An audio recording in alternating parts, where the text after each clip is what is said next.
নমস্কার। আজকে কিন্তু একটা অসাধারণ মার্কেট দেখলেন। অসাধারণ এই কারণে, আপনি তো ভাববেন এত ভোলাটিলিটি হচ্ছে, এই হচ্ছে, এই মার্কেটটা ভালো কেন?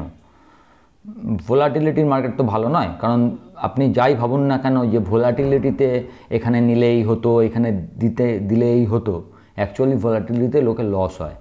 তাহলে কেন বলছি এটা অসাধারণ? কারণ হচ্ছে, যদি আপনারা দেখে থাকেন বা আমাকে আমার ভিডিও দেখেন কিংবা গ্রুপে, যেটা বড় শেয়ারবাজ গ্রুপ বা ছোট গ্রুপ, যেখানেই আপনারা আছেন, আমার সঙ্গে যুক্ত আছেন, তাহলে জানবেন আমি অনেক দিন ধরে আপনাদের বলছি যে 44,850 হচ্ছে ব্যাঙ্ক নিফটির ক্ষেত্রে একদম একটা বেস্ট জায়গা টু বাই। আবার 46,200 বেস্ট জায়গা টু সেল। আজকে লোটা কত দেখুন, 44,860, হাইটা 46,170-80। তো এর থেকে ভালো আর ব্যাঙ্ক নিফটি আপনাকে কী কথা শুনবে? শুধু তাই নয়, আপনারা যদি লক্ষ্য করেন দেখবেন মাঝে আমি আরেকটা বলেছি 45,750 একটা বেশ কঠিন জায়গা। ওই 45,750 থেকেও আবার 45,400 এসছে, ওখান থেকে আবার গিয়ে 46,200 এবং সেখান থেকে আবার নিচে 500 পয়েন্টে গিয়ে 45,700। তো এর থেকে বেশি মানে আপনার আইডিয়া অনুযায়ী ট্রেড হওয়া সম্ভব নয়। তো সেই জন্যে এই মার্কেটটা আজকে হচ্ছে one of the best market ছিল যারা ট্রেডে রিস্ক নেন তাদের জন্য। এবং সবাই তো রিস্ক নেন তা নয়, কেউ কেউ শুধু ক্যাশেও কাজ করেন, এবং তাদের ক্ষেত্রেও ভালো এই কারণে যারা পিএসইউ নিয়ে এতদিন চিন্তা করছিলেন, আজকে দেখবেন সব পিএসইউ শেয়ারগুলো একটা বাউন্স ব্যাক করেছেন। তার কারণ হচ্ছে জেফ্রিজ আজকে ওরা একটা রিপোর্ট পাঠিয়েছে, সেই রিপোর্টে বলেছে PSU stock is still undervalued by 40% compare to Nifty. নিফটির হিসাব যদি আপনি করেন, সেই হিসাবে পিএসইউ স্টক 40% কম দামে রয়েছে। এবং they are very bullish on PSU bank, যেটা আমি আপনাকে অনেক দিন আগে থেকেই বলছি। পিএসইউ ব্যাঙ্ক পিএসইউ কিছু শেয়ার যেগুলো আবল তাবল বেড়েছে, মানে খুব অল্প টাইমের মধ্যে বেড়েছে, সেগুলোতে একটা কারেকশান দরকার ছিল। এবং আগের দিন যদি আপনারা আমাকে শুনে থাকেন, আমি বলেছিলাম যে আপনারা কেউ মনে হয় জিজ্ঞেস করেছিলেন বা কিছু হবে, আমি বলেছিলাম যে কোন জায়গায় এলে আইআরএফসি এগুলো নেওয়া যায়। তাতে আমি আইআরএফসির ক্ষেত্রে 120 থেকে 125 প্রতিটা এরকম একটা লেভেল বলেছিলাম। তো আইআরএফসি 127 টাকা লো করেছে। তো 2-5 টাকা তো আর ঠিকঠাক বলা যায় না, যাই হোক বলছি। তো জায়গাগুলো সব ঘুরে গেছে, মানে ওপর থেকে আপনাদের বলেছিলাম, হয়তো মনে থাকবে কিনা জানি না, যদি দেখেন 30 to 35% correction, maximum 50% correction from the top, এটা হতে পারে। 30 to 35 হচ্ছে একটা কারেকশান, খুব ভালো জায়গা। খুব বেশি গেলে 50%-এ গেলে আপনাকে আরেকটু অ্যাড করতে হতো। তো যদি সবগুলো স্টককে আপনি দেখবেন সবই ওই 30 থেকে 35% কারেকশান করেই আজকে ঘোরার চেষ্টা করেছে। এখন এই ঘোরাটা কন্টিনিউ হবে কিনা সেটা আপনাকে সময় বলবে। তার কারণ হচ্ছে, মার্কেট যদি দেখে থাকেন প্রতিদিনই 500 পয়েন্ট নিচে 500 পয়েন্ট ওপরে এরম করছে।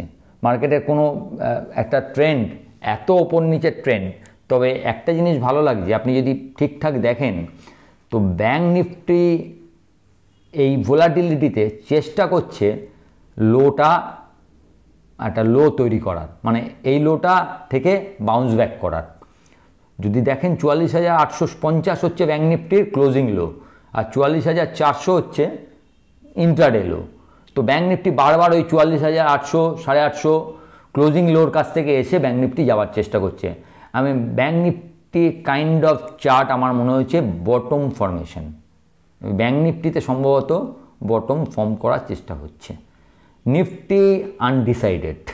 নিফটিতে আমি বুঝতে পারছি না যে এখনও কোন দিকে যেতে পারে, কিছুটা যেন নিফটি আনডিসাইডেড।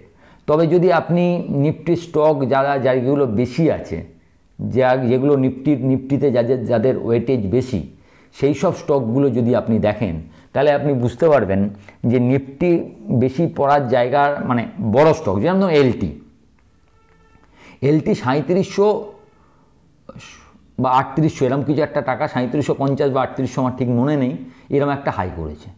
সেখান থেকে লো করলো আজকে ধরুন 3250-60 বা 65 এরকম একটা লো, হ্যাঁ 3265 লো মনে হয়। তা এখন আপনি যদি পার্সেন্টেজ হিসাব করেন, LT already corrected by 10 to 15%। 3700 থেকে 370 বাদ দিন, 3400 3330, 12% অলরেডি কারেকশান হয়ে গেছে এলটির মতো বড় শেয়ারে 10 to 15% correction is a very good place to again buying, very good place to again enter. তো এখন এলটি যদি এর থেকে বেশি যায় তখন আপনাকে ভাবতে হবে যে মার্কেট এতটা পড়ছে কেন। এলটি তো ছোটো স্টক নয়, জায়ান্ট। তো সেইখানে তাহলে এই যে দামগুলো হয়েছে, এইচডিএফসি ব্যাঙ্ক, আপনারা অনেকেই প্রশ্ন করছেন, দাদা আপনি মনে হয় এইচডিএফসি ব্যাঙ্কটা এড়িয়ে যাচ্ছেন, এইচডিএফসি ব্যাঙ্ক নিয়ে কোনো কথার উত্তর দিচ্ছেন না। তো আমি 1480 টাকায় আপনাদের 1450, 60 সবেতে বলেছি আপনারা কিনুন। এইচডিএফসি ব্যাঙ্কও যদি 50, 60, 70 টাকা দেখে ভাবেন যে দাদা এড়িয়ে যাচ্ছে, তাহলে আমার আর কিছু বলার নেই। কারণ এইচডিএফসি ব্যাঙ্ক এরা কি বলি আপনাদের, যে পড়তে পারে। একই কথা আপনারা কিছুদিন আগে বলেছিলেন ইনফোসিসের সময়, যখন 1185 করে 1250-এ কিনতে বলেছিলাম, 1185 এসেছিল। তো আজকে ইনফোসিস কোথায়? তো একটা আপনাদের বারবার আগের দিন মনে হয় কোনো একটা ভিডিওতে বলেছি যে এইচডিএফসি ব্যাঙ্ক, এইচডিএফসির সঙ্গে মার্জারের ফলে ওর যে ডিপোজিট এবং লেন্ডিং যে রেশিও, সে রেশিওতে একটা মানে যেটা মার্কেট পার্টিসিপেন্টরা যে ধরনের রেশিও মনে করে তাতে একটা গণ্ডগোল হয়েছে। কারণ এইচডিএফসিটা লেন্ডিং পুরোপুরি এইচডিএফসি ব্যাঙ্কের সঙ্গে মিশে গেছে। এখন এইটাকে যদি উন্নতি করতে হয় কী করতে হবে? ফার্স্ট অফ অল ডিপোজিট বাড়াতে হবে, নাহলে লেন্ডিং কমাতে হবে। তো দুদিক দিয়েই এইচডিএফসি ব্যাঙ্কের খারাপ। তার কারণ হচ্ছে ডিপোজিট আপনি বাড়াবেন কি করে? যদি বাড়াতে চান তাহলে কি করতে হবে? You have to offer more interest. তাহলে কি হবে? যদি ইন্টারেস্ট মোর করেন তাহলে লেন্ডিং রেট তো বাড়বে না, লেন্ডিং তো একই পয়সায় করতে হবে। ইওর মার্জিন উইল সাকাম, কমবে। যে মার্জিনে কাজ এইচডিএফসি ব্যাঙ্ক করে সেই মার্জিনটা কমে যাবে। একইভাবে ডিপোজিট ঠিক রেখে যদি আপনি লেন্ডিং কমান তাহলে আপনার নেট ইন্টারেস্ট ইনকাম, এনআইআই যেটা, সেটা কমে যাবে। তো অবভিয়াসলি সেখানেও তাহলে মার্জিন কমবে। ইনকাম যদি কমে তাহলে আপনার টোটাল প্রফিট, আর্নিং সবই কমবে। তো এটা হচ্ছে এখন, তাই জন্য এটা it will take some time. তো একবারে সঙ্গে সঙ্গে করতে পারবে না, হয়তো 2-3টে কোয়ার্টার লাগবে। তো কিন্তু এরা বড় ম্যানেজমেন্ট, কারা আছে দেখুন, they know how to manage it. আপনাকে কোনো ম্যানেজমেন্টের উপর বিশ্বাস রাখতে হবে। Maybe it will take time, maybe, কারণ এবার যে প্রবলেমটা, সে প্রবলেমটা ছোট নয়। এইটাকে ঠিক করতে একটু হয়তো টাইম লাগতে পারে, কিন্তু তার জন্য আপনি এইচডিএফসি ব্যাঙ্কের সম্বন্ধে বলবেন যে এইচডিএফসি ব্যাঙ্ক নিয়ে আমি হওয়া উচিত নয়। Anything can happen in market, সেটা আমি অস্বীকার করি না। আমি সত্যমকে 600 টাকা থেকে 3 টাকা দেখেছি, আবার সেটাই টেক মহিন্দ্রা নেবার পর আবার 2000 টাকা দেখেছি। তো এনিথিং ক্যান হ্যাপেন, কিন্তু তবুও একটা এইটা হচ্ছে কি, মানে একটা কথা আছে না যে মানে যেগুলো মানে একটা দুটো যে ঘটনা ঘটে সেটা দিয়ে আপনি সমস্ত ট্রেন্ডটাকে বিচার করতে পারেন না, ক্যানট। তো একটা যদি এটা আমি ধরে নিলাম এইচডিএফসি ব্যাঙ্ক পারফর্ম করলো না, তার মানে কি আপনি যে কোনো ব্লু চিপ শেয়ারকে ভাববেন যে সবসময় পড়ে গেলে এগুলো নেওয়া যাবে না? Blue chip is there to buy. যে কোনো সময় যে কোনো খারাপ পরিস্থিতি এলে আপনি সবথেকে বেশি ভরসা ব্লু চিপের ওপরই রাখবেন। এইচডিএফসি ব্যাঙ্কের যদি আপনার বেশি টেনশন লাগে, আপনি জাস্ট এফআইআই কত আছে, কারা নেওয়া আছে, কি করছে, কত ওয়েটেজ, জাস্ট সি দ্যাট। তো রেগুলেটরও এত বোকা যে এত খারাপ হয়ে যাবে ভাবছেন, কি হয়ে যাবে, রেগুলেটরও এখনও রেখে দিয়েছে, সেক্ষেত্রে তারাও চেঞ্জ করতো। তো এই ব্যাপারগুলো একটু মাথায় রাখবেন।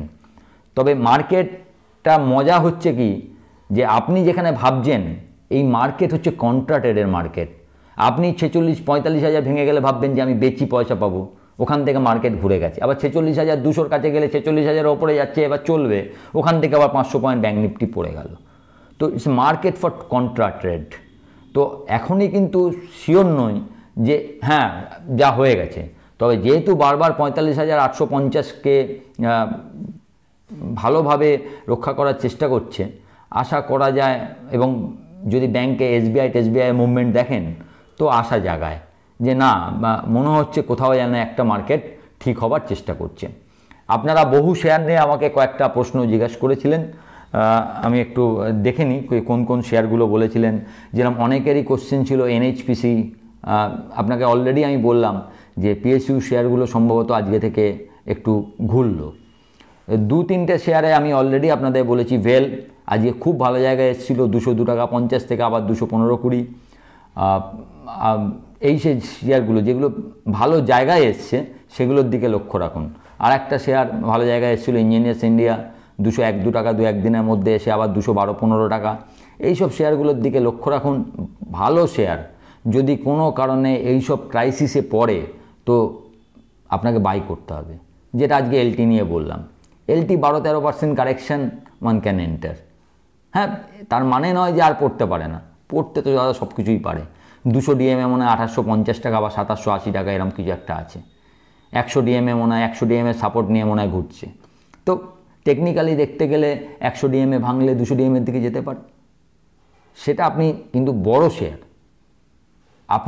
আপনি যদি ইন্ডিয়া স্টোরিতে বিলিভ করেন, যদি বিশ্বাস করেন যে না নেক্সট 5 ইয়ার্সের মধ্যে ইন্ডিয়ার 3rd লার্জেস্ট ইকোনমি হবে, যদি ভাবেন যে এইটা সেই সময় যেই সময়ে একটা টাইম ইউএসএ যখন 2001-এর ওই ফল সমস্ত .com বাবেল থেকে উঠছে, এবং সেই সময়টা যদি আপনারা কেউ ওই সময় দিয়ে যান বা যদি নাও যদি যেয়ে থাকেন, আমি বলবো হিস্ট্রি রিপিট ইটসেলফ। সেই জন্য না শেয়ার বাজারে আসলে একটু এইসব জিনিসগুলো একটু গল্পের মতো পড়ার চেষ্টা করবেন। একটা টাইম জাপানের মার্কেটে বা ইউএসের মার্কেটেও এসছিল, যেই টাইমে যখন এটা ওঠার পর কোনো কারণে হঠাৎ পড়ছে, লোকে ভয় পেয়ে সমস্ত শেয়ার বেচে দিয়েছে এবং সেই শেয়ারগুলো কিনেছে হচ্ছে মিউচুয়াল ফান্ড, এবং পরবর্তীকালে দেখা গেছে যে পাবলিক হোল্ডিং একবারে কমে গেছে, যত হোল্ডিং সব মিউচুয়াল ফান্ডের মাধ্যমে, এবং মানুষ ট্রেডও করছে থ্রু মিউচুয়াল ফান্ড। কারণ আপনি শেয়ারের যে দাম সেই দেখে ভরসা করে আর কিনতে পারছেন না। It happens once in US, once in Japan.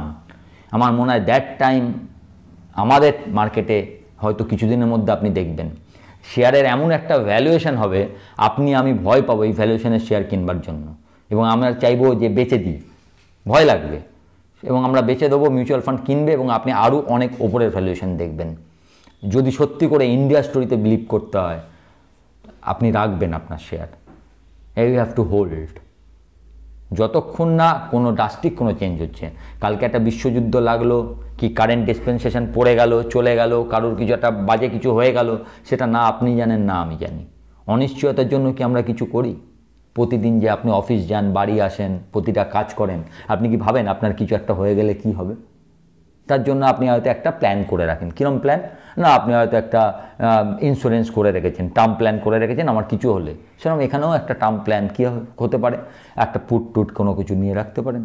কিন্তু আপনি তো এটা ভাববেন না যে তাই বলে কি আপনি আপনার অফিস যাওয়াটা ছেড়ে দেন? তা তো ছাড়েন না, আপনি অফিসে যাচ্ছেন, কাজ করছেন। সেই জন্য মার্কেটে এত ভয় পাবেন না। শেয়ার পড়ে গেছে, 100 টাকা পড়েছে, 50 টাকা পড়েছে, ইট হ্যাপেন্স, পড়বে। আপনার ওটাই তো আপনার জায়গা, যে যত জানবেন ইনভেস্টারদের জন্য যত panic, that is best for investor. ইনভেস্টাররা প্যানিকের জন্য ওয়েট করে, তবে তো আপনি ইনভেস্ট করবেন হায়েস্ট দামে। আমি একটা কথা সবসময় বলি, সস্তা দামে শেয়ার কেনার চেষ্টা করুন, তাহলে কি আপনার এই টেনশনটা হবে না, আপনি আরামে বসে আছেন, রাখতে পারবেন। তো আমি মনে করি যদি পড়ে, আমি তো একবারের জন্য কাউকে কিনতে বলিনি, প্রতিটা ধাপে ধাপে কিনুন।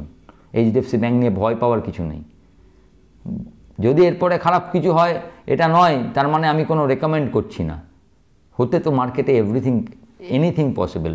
মার্কেট, শেয়ার মার্কেট, এটা তো ফিক্সড ডিপোজিট নয়, পসিবল তো আছে। কিন্তু আমি ভরসা করি, আমি আমার ভরসাটা আপনাদের বলছি। আপনি কি করবেন সেটা আপনাকেই নিজের ডিসিশন নিতে হবে।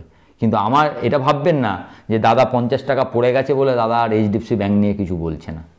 কারণ 50 টাকা পড়াটা এইচডিএফসি ব্যাঙ্ক দাদা দেখে না, পড়তেই পারে 50-100 টাকা হয়েছে। আপনি যদি 1 বছর 1.5 বছর আগের চারটা দেখেন, দেখবেন 1300 টাকা 1280 টাকা লো করেই 1600-1700 টাকা গেছে, আবার এসছে।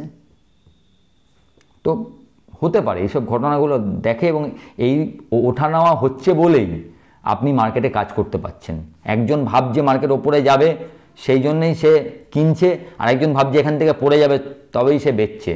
যদি সবাই আমরা একই ভাবতাম, তাহলে মার্কেট স্ট্যান্ড স্টিল হয়ে দাঁড়িয়ে যেত, কোনো ওঠানামা কেনা বেচা কিছুই হতো না। এটা মাথায় রাখবেন।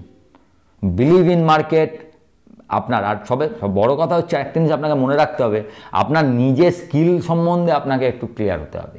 এই যে ভোলাটিলিটি, এটা তো মানে স্কিল লোকের পক্ষেও কঠিন। আপনি তো এখানে টস করতে আসেননি। লাখ লাখ হলে হ্যাঁ, আমি যেটা কিনলাম আপনার লাখ ভালো থাকলে সবই আপনার ঠিক হবে, পয়সা পাবেন। লাখ খারাপ থাকলে সবই ভুল হবে। এটা তো লাখের ব্যাপার নয়, এটা স্কিল ট্রেড, যেখানে আপনাকে নিজের প্রথম হিসাব করতে হবে আপনার রিস্কটাকে। এই রিস্ক, এর এগেনস্টে আমি এটা করতে চাইছি। যদি রিস্ক আপনার ঠিক হয়, হিসেব ঠিক হয়, আপনি করবেন। এত টেনশন নেবার কিছু নেই। নিজের স্কিলটাকে আপনি এমন জায়গায় নিয়ে যান, কিচ্ছু নয় স্কিল নিয়ে যাওয়া মানে আপনাকে অনেক পড়াশোনা করতে হবে তা নয়।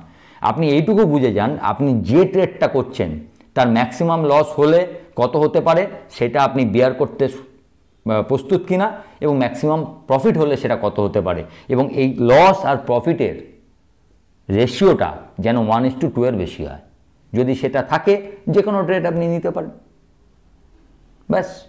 আপনি যদি জানেন যে এখানে আমার যাই হয়ে যায়, কালকে যদি বোম মেরে ফেলেও দেয় বা অন্য কিছু একটা হয়, 1000 পয়েন্ট নিফটি পড়ে যায় কি 2000 পয়েন্ট ব্যাঙ্ক নিফটি পড়ে যায়, আমার লস এই 10,000 টাকাই হবে কি 15,000 টাকা হবে কি 20,000 টাকা হবে, কিন্তু যদি ওপরে উঠে যায় আমার এই পাবো। It's okay. আপনি তো জানেন না, কালকে তো আপনি দেখেননি, তো আপনাকে ওইটা ক্লিয়ার রাখতে হবে যে আমার লসটা যেন, আমরা অনেক সময় এই লসটাকে বাঁধি না, তার ফলে কিন্তু প্রফিট আমি জানি সামান্য হলে আমরা নিয়ে নিই, কিন্তু লসটা আনলিমিটেড তো আমরা দেখে যাই। That is wrong. তো আপনার রঙের জন্য মার্কেটকে বলে লাভ নেই। আপনি এমন ট্রেড করুন যেখানে আপনার লসটা ক্লিয়ার থাকবে, ক্লিয়ার এত টাকা আমার লস হবে, ব্যাস দেখবেন এভরিথিং ইজ ওকে। যাই হোক, ভালো থাকবেন। আপনাদের সঙ্গে আবার দেখা হবে। এই ভিডিওটা ভালো লাগলে একটু লাইক এবং শেয়ার করবেন, এবং যারা প্রথমবার দেখছেন তারা আমাকে সাবস্ক্রাইব করবেন এবং বেল আইকনটা ক্লিক করে দেবেন, যাতে ভিডিও করলে প্রথমেই আপনার কাছে নোটিফিকেশন যায়, এবং আমার টেলিগ্রাম চ্যানেলের সঙ্গে যুক্ত থাকবেন। নমস্কার।